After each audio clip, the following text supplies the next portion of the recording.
Hey guys, so with Godzilla King of the Monsters, the Big G needed a massive power-up in order to defeat his nemesis, King Ghidorah. Even in the Showa days, Godzilla would need the help of Rodan and or Mothra in order to take this evil space kaiju down. Yet unfortunately here, like in the Heisei era, Godzilla would have to take on Ghidorah on his own during their first encounter. And even though Mothra would help out in the second match, Rodan's interference kept her out of play for some time. In keeping with the tradition of sacrifice for the Divine Moth, Titanus Mosura would give her own life in service for the greater good, leading us to an alternate and updated burning form from Godzilla vs. Destoroyah. Today I'd like to focus on the similarities as well as the differences of these two amped up monsters by doing a comparison between Legendary's own Fire Godzilla and Toho's original Burning Godzilla.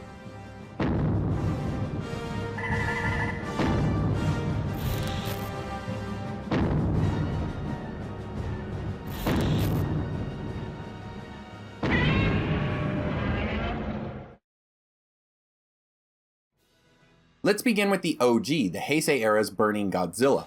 From what we know, Burning Godzilla was a stage caused from the ignition of uranium deposits on Birth Island. They were set off by a nuclear reaction inside of Godzilla's own heart. This chain reaction would cause the island to vanish, along with Godzilla and Godzilla Jr. Later on, however, Godzilla would reappear, this time glowing in patches with an orange radiance, giving off enough heat to turn water into steam. The standard beam attack was now replaced with the Burning Heat Ray, an orangish-red colored blast that did considerably more damage than before.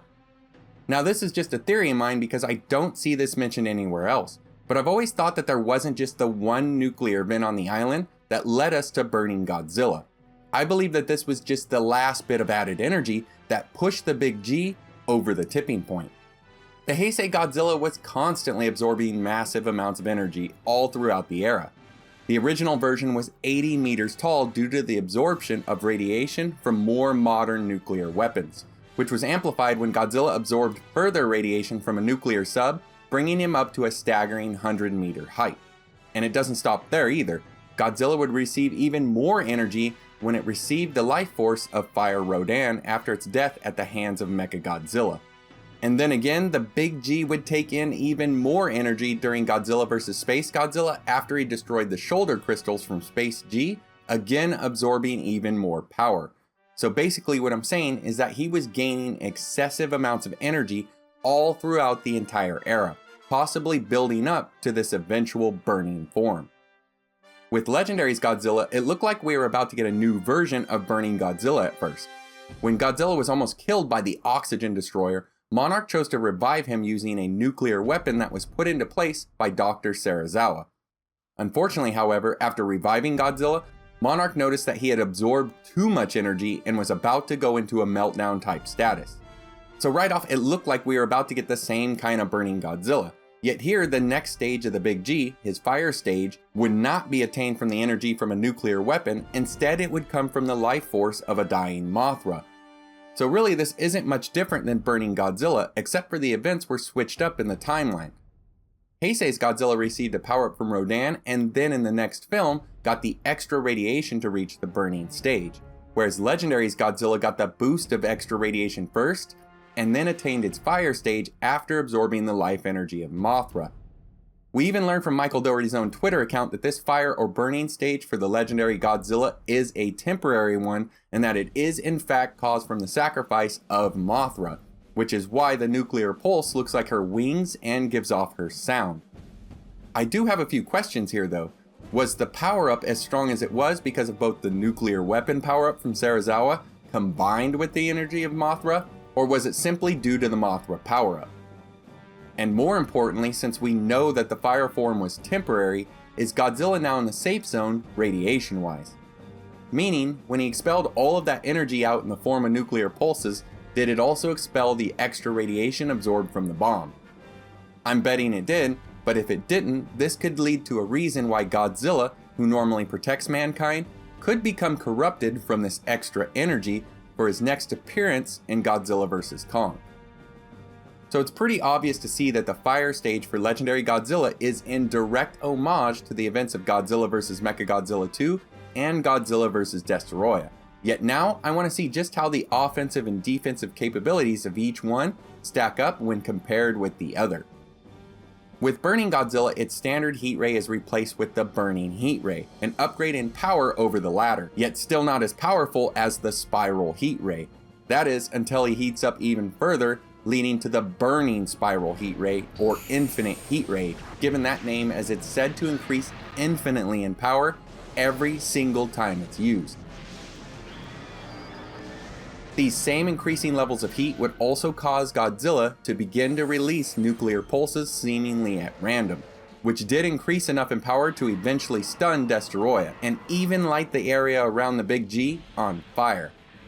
Burning Godzilla would also receive a massive boost to its regeneration factor, seemingly healing up instantly from any attack, including a slicing horn barrage from Destoroyah.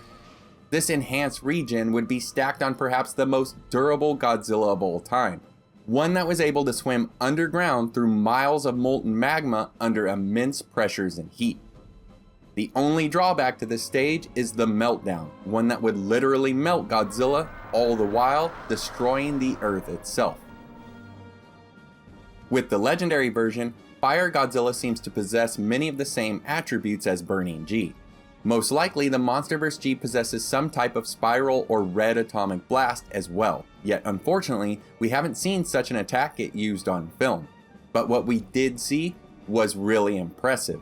A volley of incendiary nuclear pulses that were able to burn away the wings and side heads of the deadly King Ghidorah. We also know that while Godzilla was in this fire stage, that the heat leaking out of him was able to melt the buildings and surroundings around him. So now that we know what each Godzilla is capable of in their fire and burning forms respectively, does one have the edge over the other? Let's begin with the Heat Ray. Even though we didn't see an upgraded one from Fire Godzilla, I think we can still take the information from the overall fire upgrade to see which one would stand above the other. If we compare Fire Godzilla's possible spiral breath to its nuclear pulses, then we know that Fire Godzilla can only use these attacks so many times before expending all of the energy absorbed from Mothra. It only took 3 pulses as well as the heat expulsion to vent off that extra power in a matter of minutes. Whereas with Burning Godzilla, the infinite heat ray gets hotter and deadlier with every single use, yet it's important to note that this burning stage only lasts a short time before meltdown happens. So I'd say that the spiral beam of Fire Godzilla does have a chance to be hotter or more powerful, but it will likely run out of energy before Burning G goes thermonuclear.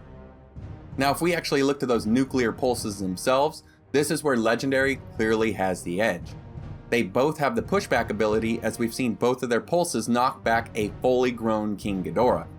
Although I will note that Heisei Godzilla was not in his burning stage yet when he was able to do this, yet I still see the blast as inferior to the one of Fire Godzilla.